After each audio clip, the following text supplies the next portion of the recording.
अदिश क्षेत्र की प्रवणता।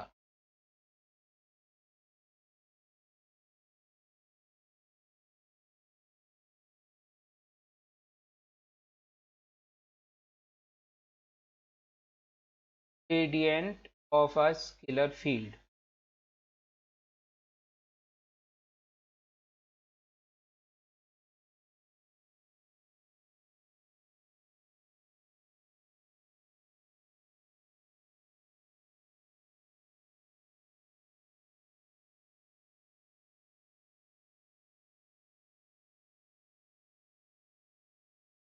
एक अदिश क्षेत्र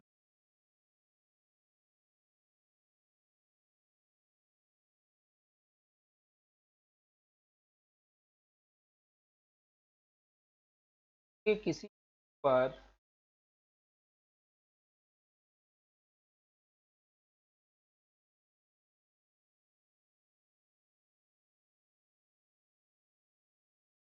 अदिश क्षेत्र की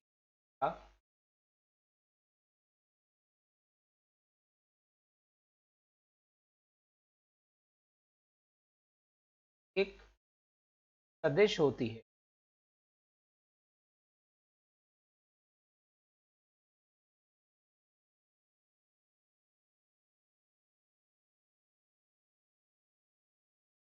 का परिमाण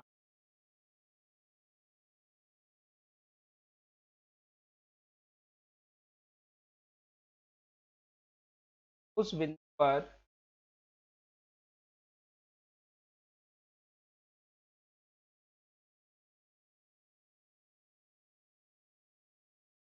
अदिश क्षेत्र के परिवर्तन की अधिकतम दर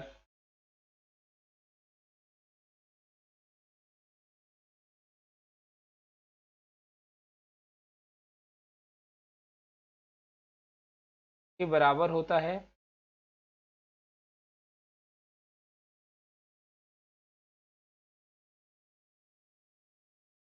यह दिशा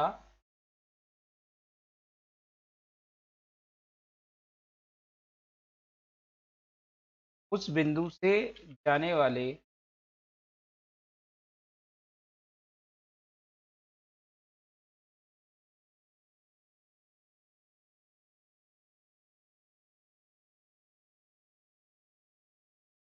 एकमानी पृष्ठ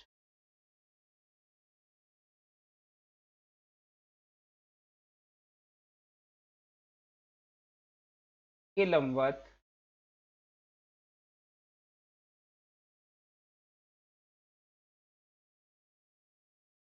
अदिश क्षेत्र की वृद्धि की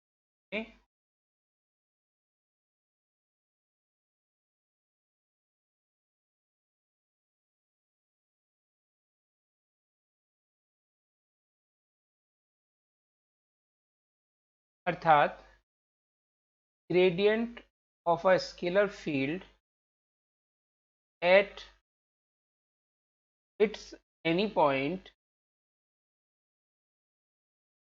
will represent a vector field whose magnitude at that point is equal to the maximum rate of change of scalar field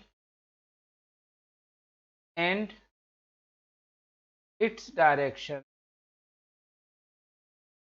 will be perpendicular to the single valued surface passing through that point and in the direction of increment of the mathematically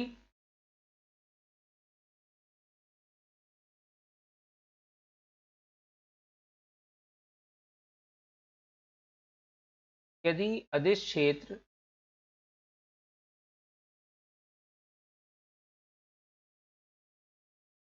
एक सतत बिंदु फलन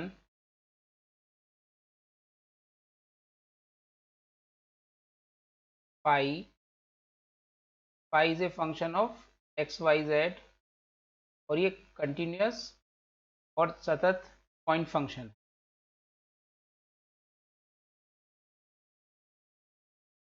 हो तो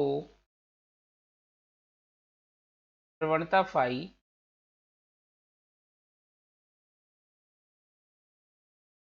या इसको हम represent करते हैं gradient r e d gradient phi is equal to del phi over del n cap,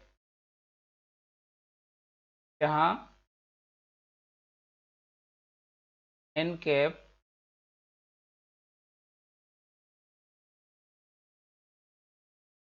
बिंदु से जाने वाले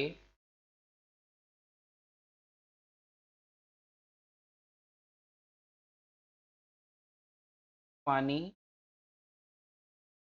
पृष्ठ पर पाई की वृद्धि दिशा में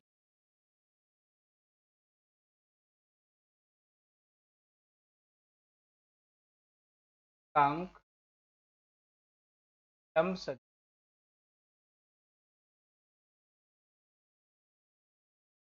है।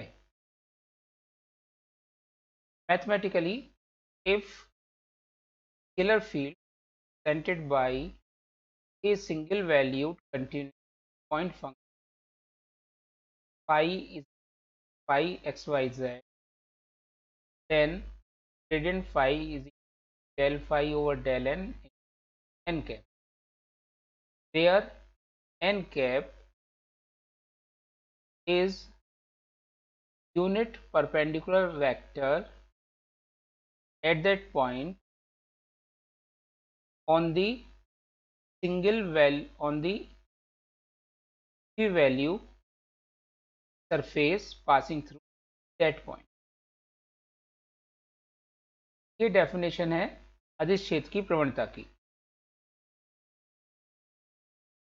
जो हमने डेफिनेशन में कहा है उसको हम मैथमेटिक्स का ज्योमेट्रिकल मीनिंग क्या है वो हम देखते हैं।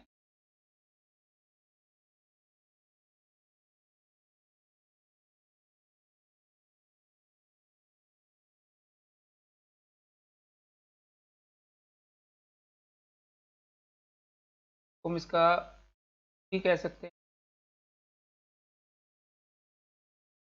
और ज्यामितीय रूप से इसका वर्णन भी कह सकते हैं।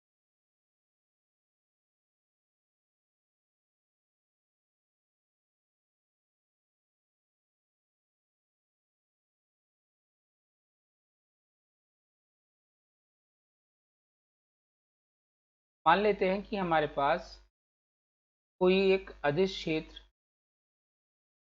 माना पाई प्लस जेड पाई एक्स वाई जेड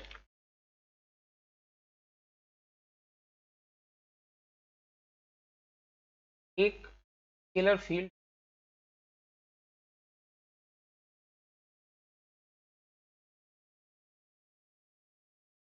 और उसके अंदर दो equi value surfaces value surface जैसा कि चित्र में दिखाए हैं। एक पर अदिश क्षेत्र की वैल्यू स्केलर फील्ड की वैल्यू फाई है और दूसरे पर फाई प्लस फाई है। अब हमें पॉइंट ए से यानी नीचे वाले सरफेस से ऊपर वाले सरफेस पर जाना है। ऊपर वाले सरफेस पर जाने के कई तरीके हैं।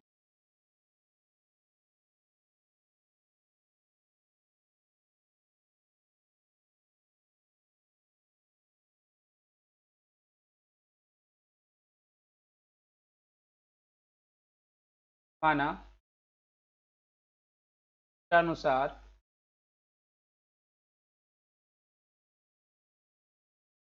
अदिश क्षेत्र में दो वैल्यूड सरफेस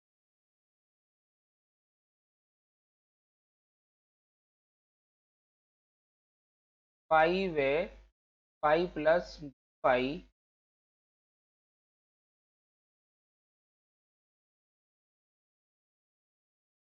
के बीच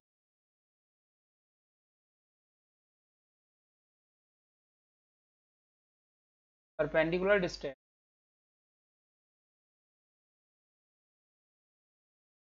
N equal to A C है।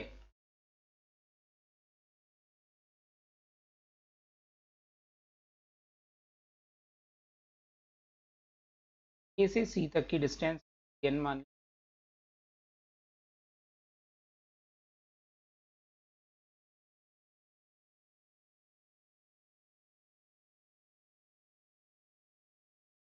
ट्रस्ट फाई से फाई प्लस फाई तक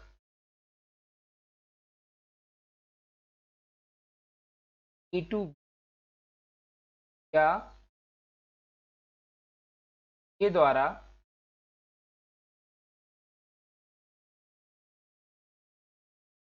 पहुंचा जा सकता है।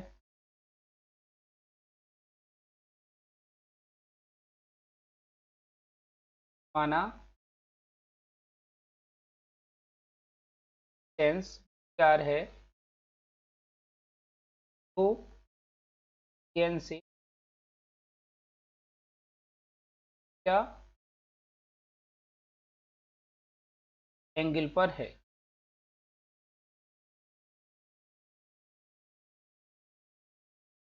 ये मान लिया हमने एंगल क्या और ए बी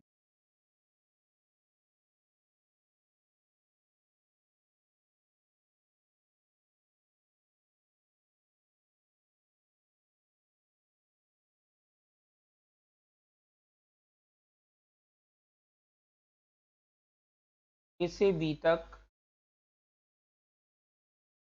जाने में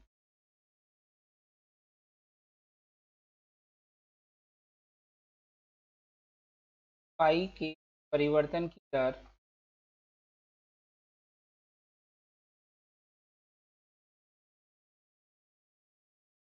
equal to del phi over del are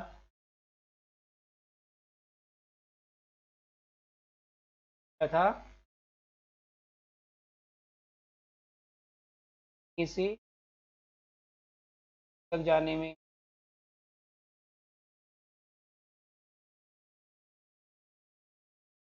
परिवर्तन की दर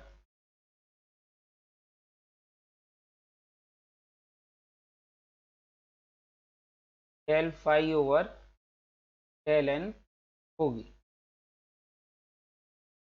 पार्शियल डिफरेंशिएशन क्या है, क्योंकि तो एक पर्टिकुलर डायरेक्शन में मूव कर रहे हैं पार्टिकल, तो हमें इसलिए पार्शियल डिफरेंशिएशन का आंशिक अवकलन लेना पड़ेगा।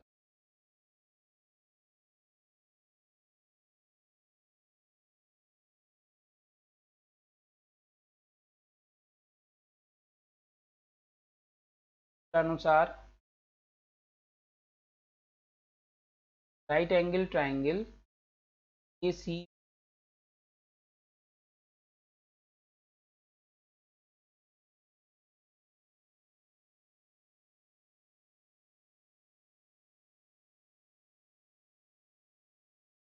N is equal to r cos theta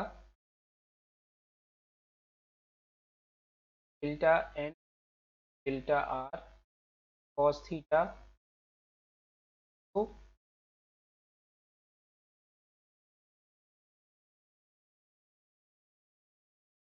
N is r cos theta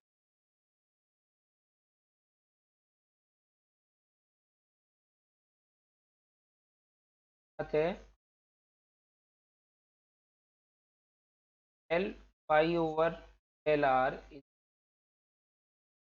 L phi पर डेल आर की वैल्यू कॉस थीटा हो जाएगा del phi over del n cos theta.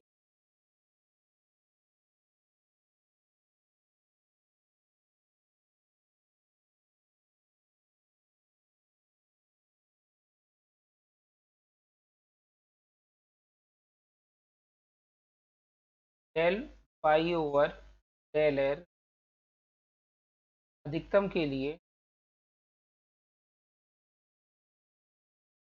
Cos theta is equal to 1, अर्थात theta is equal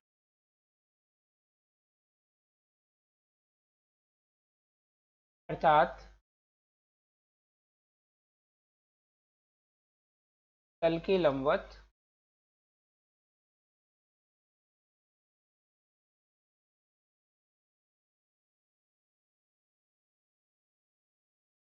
परिवर्तन की दर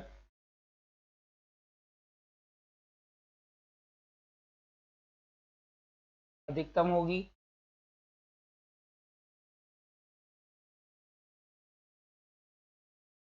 तथा अधिकतम मान del phi over del r maximum equal to del phi over del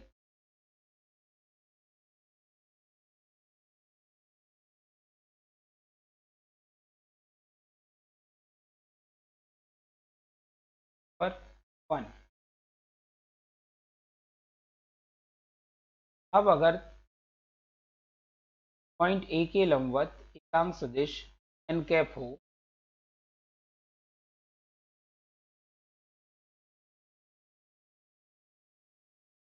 वो तल के भी लंबवत होगा, क्योंकि पृथ्वी तल एक दूसरे के समांतर होता है।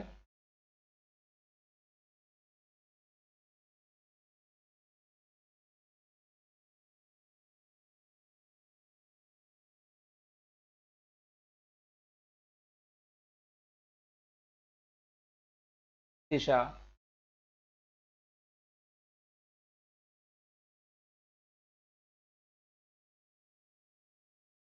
अनुसार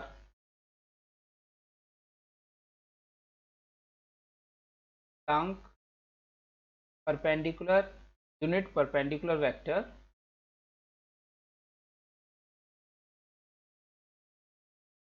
एन कैप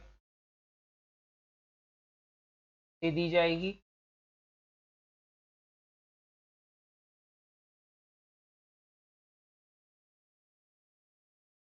अर्थात परिभाषा अनुसार डेफिनेशन ये कहती है कि स्केलर फील्ड पॉइंट पर ग्रेडियंट फाई के पर इक्वल टू परिवर्तन की दर del phi over del N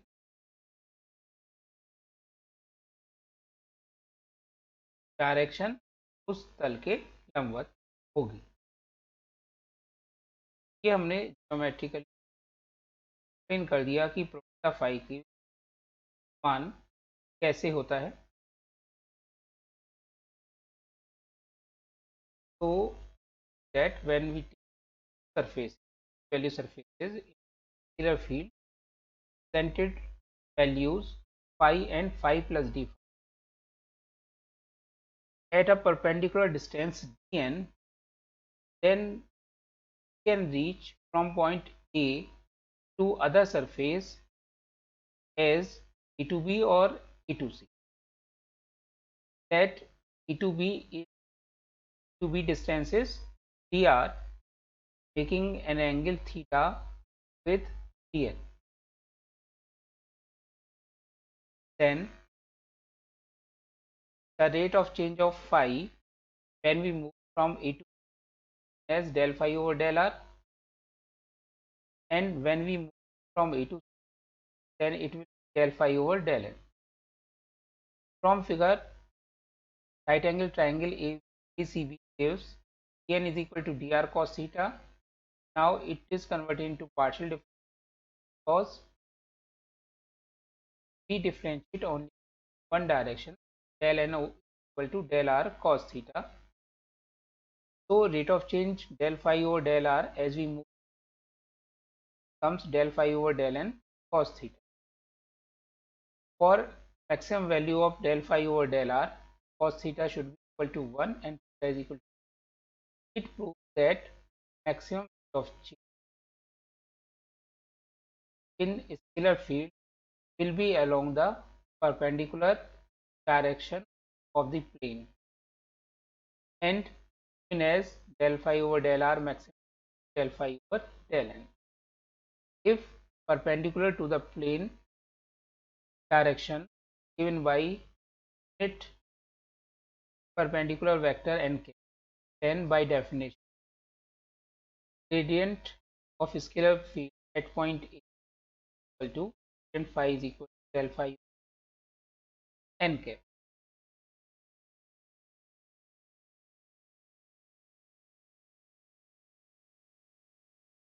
कुछ एग्जाम्पल,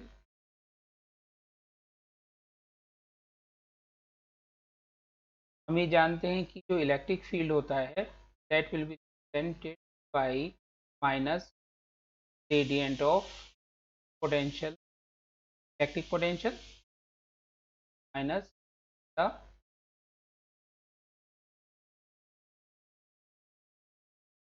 तरीके से रिप्रेजेंट किया जाता है। माइनस साइन इसलिए इस डायरेक्शन में स्केलर फील्ड रिड्यूस हो रहा है उसके अपोजिट इलेक्ट्रिक होगा।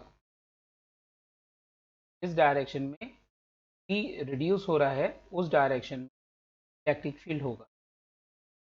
अगर माइनस साइन नहीं लेते तो क्या रिप्रेजेंट करता है बाय डेफिनेशन, तो वेक्टर फील्ड है वो डायरेक्शन में होगा, माइनस साइन के डायरेक्शन में। सिमिलरली कंजर्वेटिव फोर्स लक्षी बल F vector is equal to minus gradient of electrostatic energy। ये एग्जाम्पल हैं ग्रेडियंट ऑफ स्केलर होते हैं।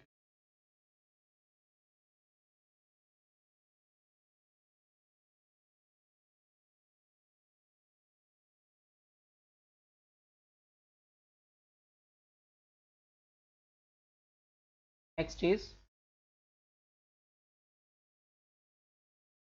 भारतीय निर्देशांक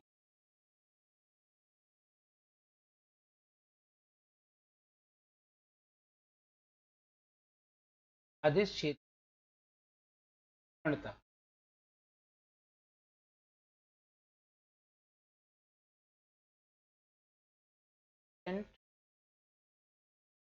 of a scalar field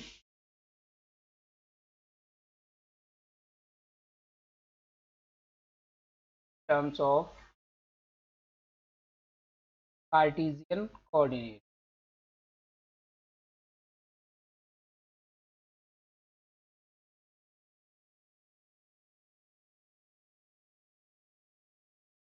जानते हैं कार्टेशियन कोऑर्डिनेट y z होते हैं। अब के टर्म में हम ग्रेडियंट के फार्मूला को रिप्रेजेंट करेंगे।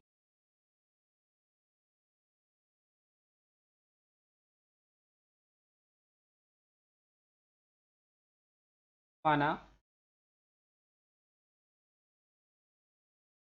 इस क्षेत्र फाई कार्तीय निर्देशांक का स्केल वैल्यूड कंटिन्यूअस फंक्शन एक मानी सतत फलन है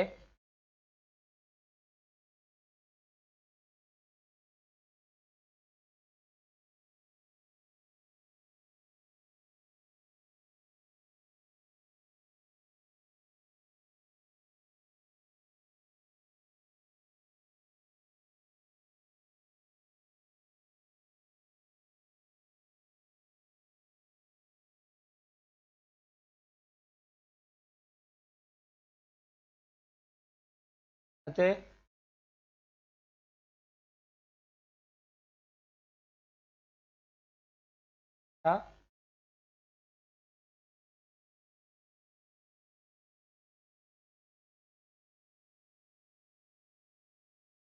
चार पोजीशन वेक्टर के दो बिंदु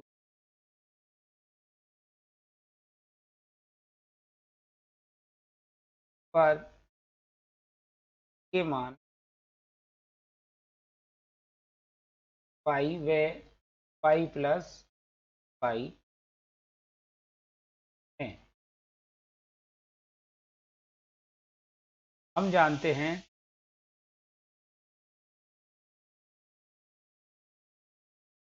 कि जो परिवर्तन डी फाई है वो पार्शियल डिफरेंशिएशन कर सकते हैं। Del phi over x x plus del phi over del y y plus del phi over del Z,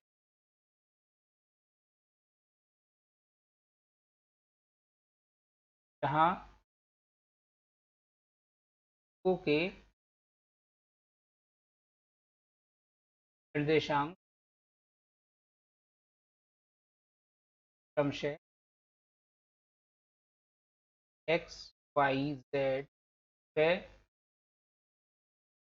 x plus x y plus और जेड प्लस है। ये कुल परिवर्तन डी फाई की वैल्यू क्या आएगी?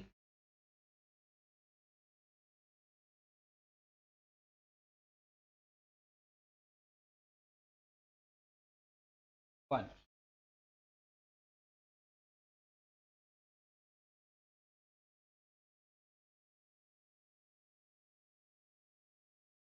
परिभाषा अनुसार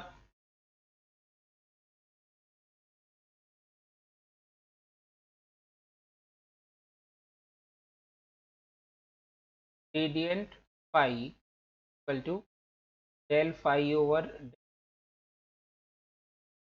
एन कैप में जो चित्र है वो पहले की तरह रहेगा। पॉइंट यहाँ पर फाई के फाई प्लस फाई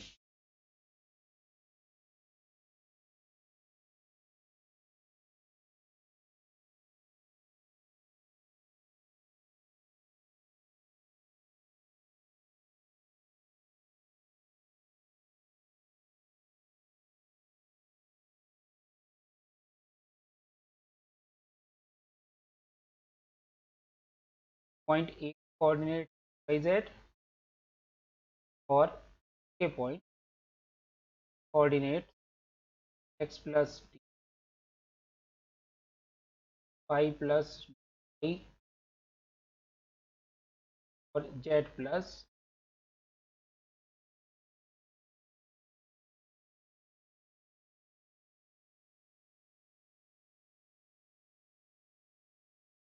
दोनों तरफ हम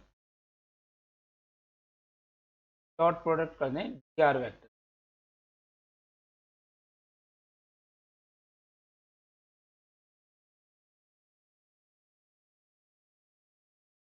चित्रानुसार एन कैप और डी आर वैक्टर के बीच angle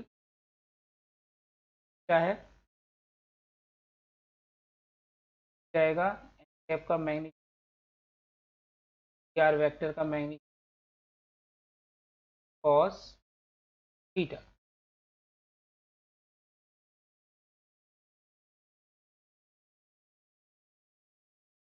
that is equal to del phi over n cap का मैग्नीट्यूड 1 क्योंकि यूनिट वेक्टर है, डी आर का मैग्नीट्यूड डी आर और डी आर कॉस थीटा।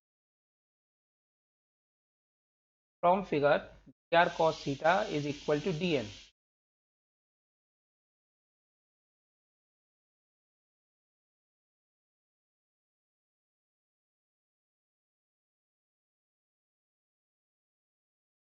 अब ये रिप्रेजेंट कर रहा है del phi over del n represent करता है कि ए से सी तक जाने में एकांक दूरी जाने में परिवर्तन average rate of change as we move from A to and d n is total distance.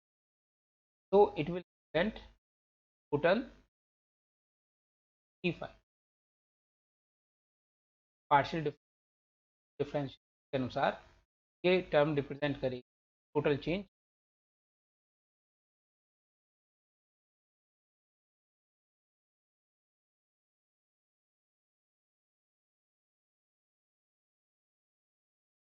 Phi plus phi phi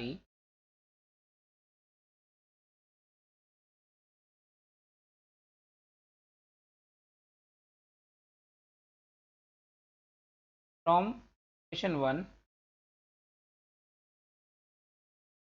phi की वैल्यू रख दें phi डॉट आर phi की वैल्यू है del phi over x x plus del phi over del phi phi plus phi over del can be written as del over del x I plus del over del y plus del over a phi dot x I plus z k, that is equal to del operator phi dot r vector.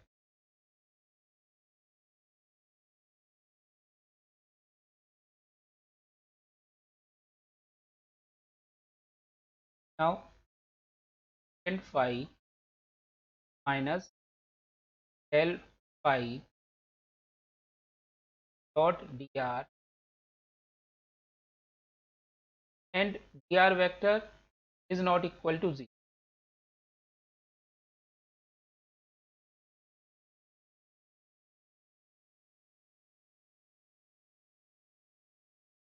And phi equal to del operator phi. इस प्रकार से हम tent को Cartesian coordinate लिख सकते हैं, जहाँ हमें डेल संकारक या नेबुला संकारक की वैल्यू पता है del over del x i plus del over del z के।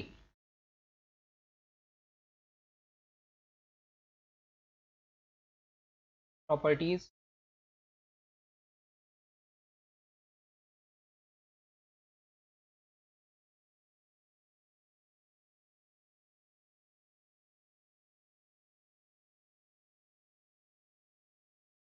ग्रेडियंट लॉ को फॉलो करता है। अगर फाई और थीटा दो scalar point then equal to gradient plus minus gradient दो दो स्केलर क्वांटिटी प्रोडक्ट पर जैसे कि डिफ्रेंसिएशन होता है इसी तरीके से अप्लाई होगा। First second of second plus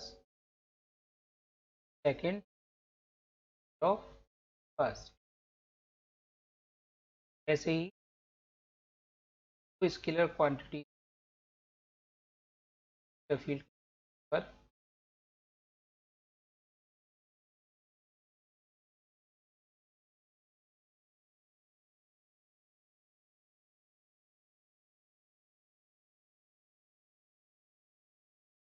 ये सेम फार्मूला है जैसा कि डिफरेंस है। ये को हम डायरेक्शनल डेरिवेशन भी कहते हैं।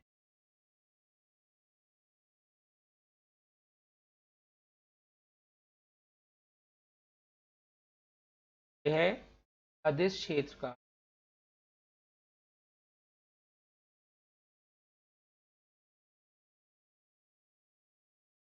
यह अवकलन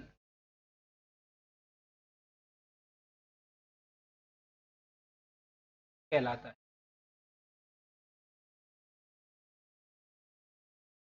क्योंकि ये जब करते हैं किसी फील्ड डायरेक्शन, इसको directional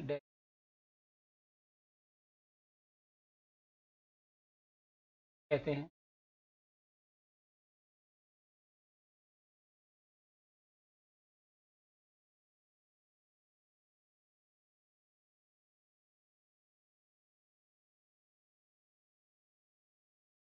gradient of any scalar field will give a vector field that does not depend upon transformation of coordinate. Gradient phi एक ऐसा सदिश क्षेत्र देता है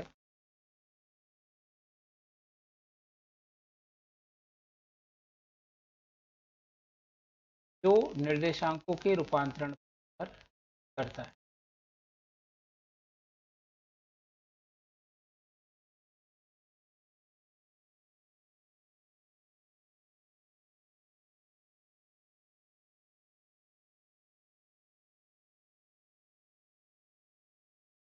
यानी ये हमेशा कंजर्वेटिव वेक्टर फील्ड देता है।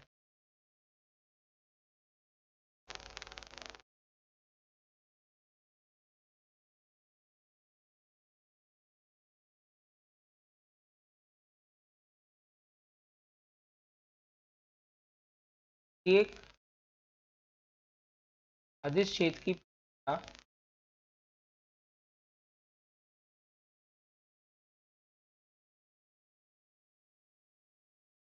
एक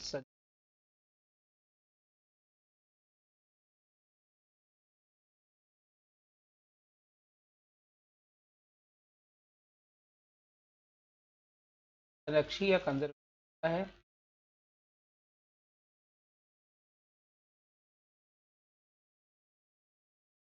परंतु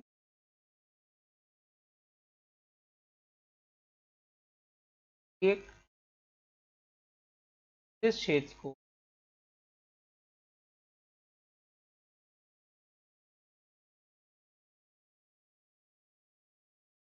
अदिश क्षेत्र की प्रवणता के रूप में व्यक्त किया जा सकता है।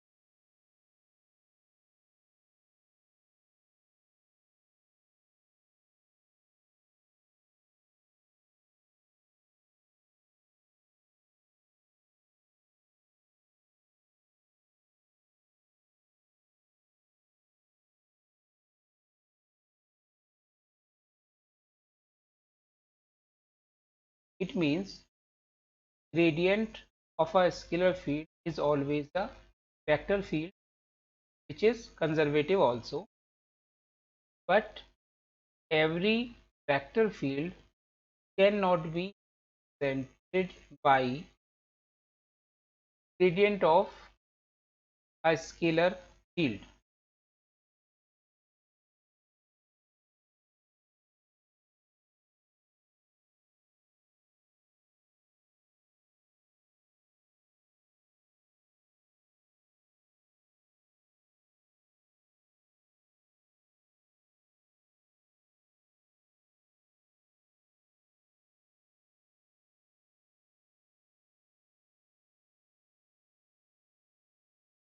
एक ऐसा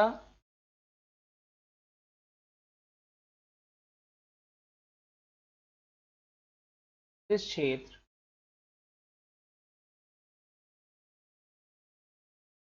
जो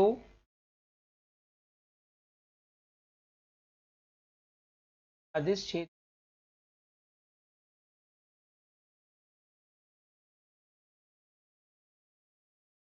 प्रवणता के रूप में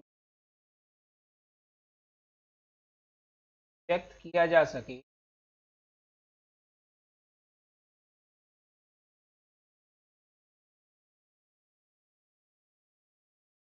विस्तारित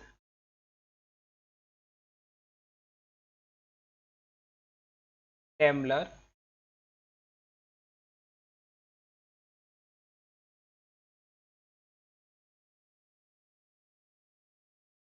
संरक्षी कंजर्वेटिव या एक घूर्ण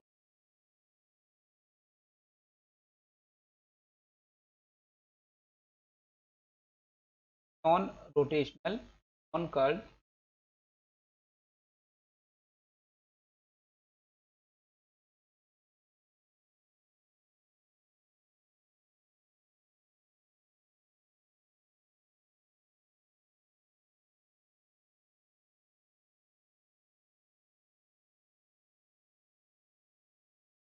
कहलाता है। A vector field which can be represented by gradient of scalar field is called Daimler conservative और नॉन रोटेशनल और नॉन कर्ल की कुछ प्रॉपर्टी होती हैं। पर एक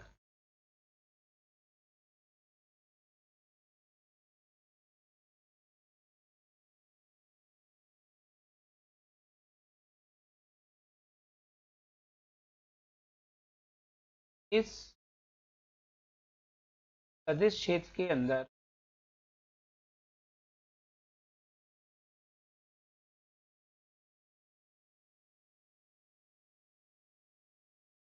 दो बिंदु के बीच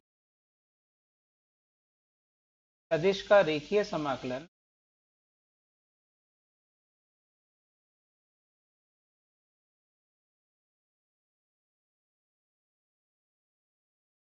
केवल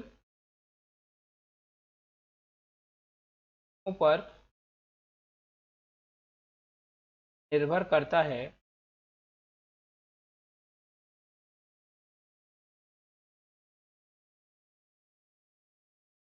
न कि के बीच के पथ पर। पहली प्रॉपर्टी है the line integration two points side this type of vector field will depend only upon the position of 2 points and does not depend upon the path traversing from reaching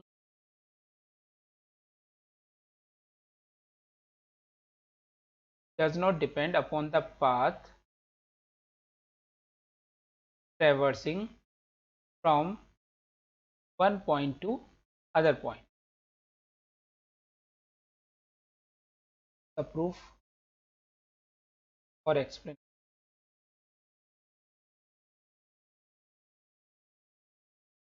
हम जानते हैं कि वेक्टर फील्ड को हम send करते हैं flux line से या एरो से। मान लेते हैं कि हमारे पास कोई दो पॉइंट है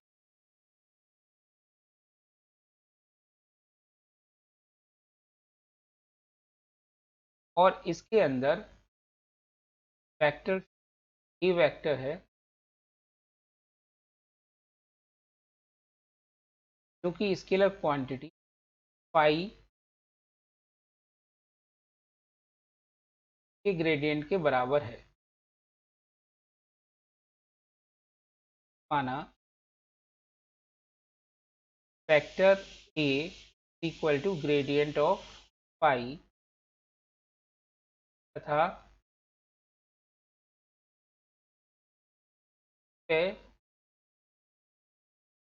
क्यू पर अदिश क्षेत्र का मान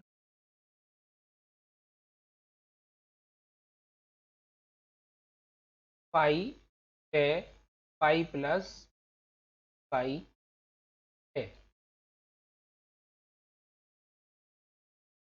अब ए से पी तक हम अलग अलग रास्तों से जा सकते हैं। मान लीजिए ऐसे जा सकते हैं, ये कहलाएगा पाथ 1 और अगर हम दूसरे रास्ते से जाते हैं वो कहलाएगा पाथ 2। अगर हम पाथ 1 से जा रहे हैं कि किसी पॉइंट पर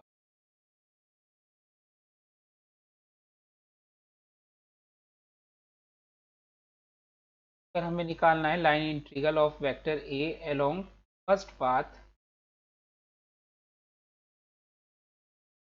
तो हम प्रकार से ज्ञात करेंगे। पथ 1 के अनुदेश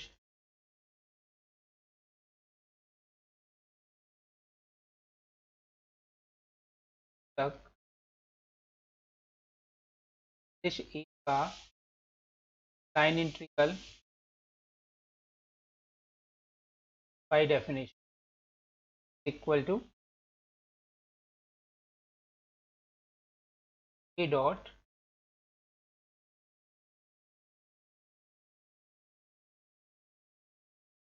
और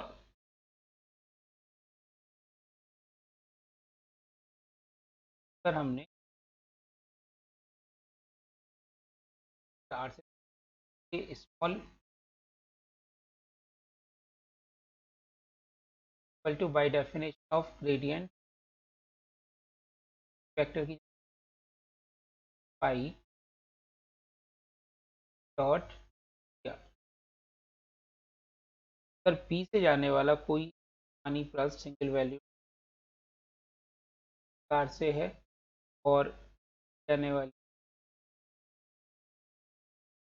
gradient phi dot d r present करेगा पी और क्यू के बीच स्केलर क्वांटिटी का difference that is equal to phi plus phi phi equation one. इसी प्रकार पथ के अनुदेश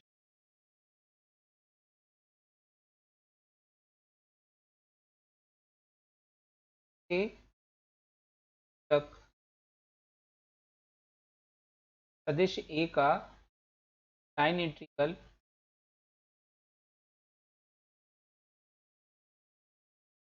इक्वल टू अब पहले वाले के दे रहे हैं वाले का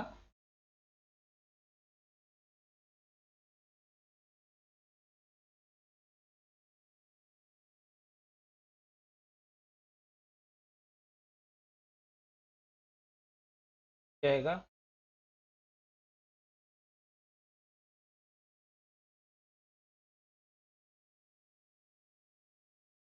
यार चली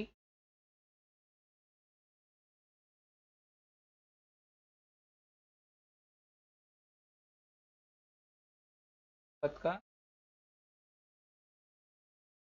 पाई डॉट यार पाई प्लस पाई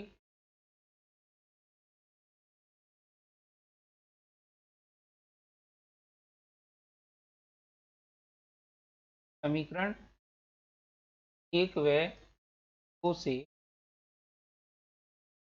ज्ञात होता है कि चाहे हम पथ के अलोंग लाइन इंटीग्रेशन लें या किसी पथ के अलोंग लाइन इंटीग्रेशन करें की वैल्यू हमेशा सेम आनी है यानी कि line integration does not depend upon path करना था हमें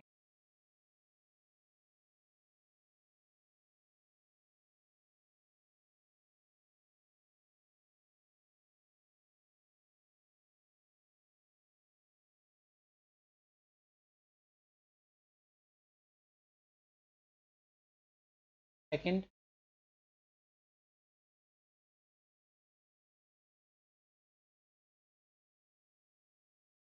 ऐसे यानी इस क्षेत्र प्रवणता के रूप में कर सकें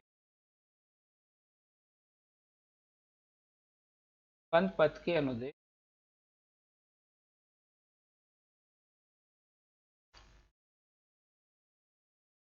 सदिश का कुल रेखीय समाकलन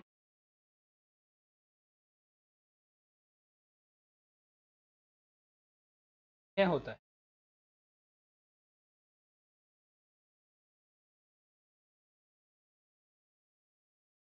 कि हम उपरोक्त चित्र अनुसार देखें ये कहता है कि ये तक जाएं तक जाएं total line integral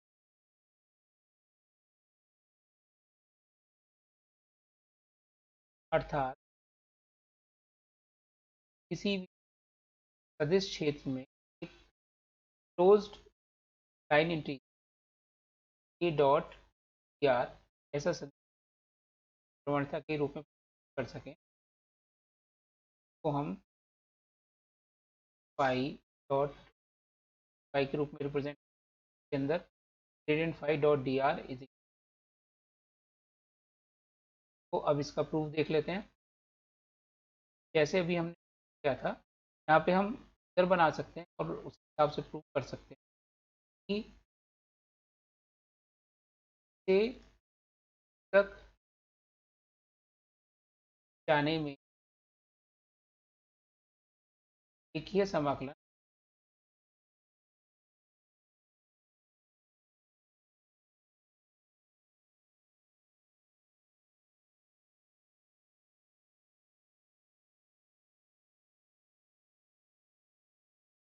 equal to five, और फिर से तक आने में लाइन इंटीग्रेशन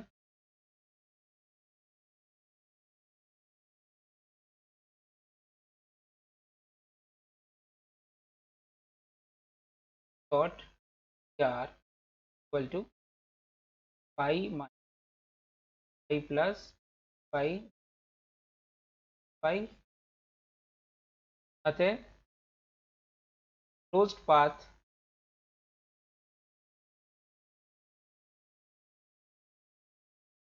इस रास्ते से E dot r equal to dot r plus